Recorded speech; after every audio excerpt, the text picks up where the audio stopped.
Ce qui m'a fortement intéressé, c'est l'esprit. L'esprit post-68A, on va dire, sans caricature. Une grande liberté de ton et éditoriale à partir du moment où elle respecte l'humain et le parti pris d'auteur.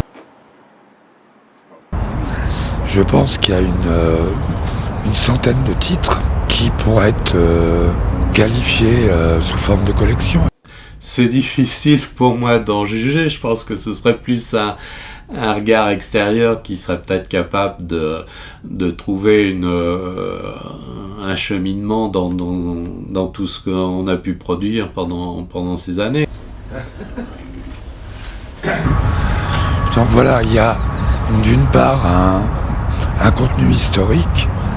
Après, est-ce que ce sont des historiens du cinéma qui pourront se le réapproprier, ou des historiens de l'art, comme actuellement dans les écoles comme la FEMIS, on repasse régulièrement les films de Chris Marker et d'autres. J'ai fait les choses pendant 40 ans du mieux, en tous les cas, que je le pensais.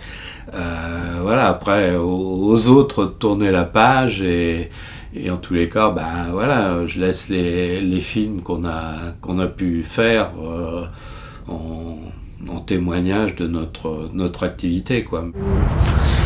Mes films ont tous été réalisés en Afrique de l'Ouest. Donc c'est une continuité d'un travail que j'avais commencé en photographie dans les années 95 et que j'ai continué à décliner sous forme de documentaire, dit de société, dit cinéma vérité, puisqu'on nous met dans des cases, et qui est d'essayer de restituer la parole au sujet sans intervenir tout en donnant un point de vue et enfin permettre aux spectateurs de se réapproprier l'idée de se poser des questions. L'Afrique a dépoussiéré mon regard.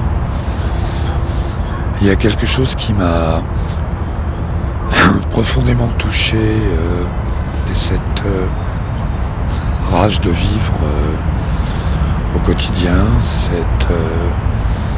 cette volonté de survivre à tout ce qu'ils subissent.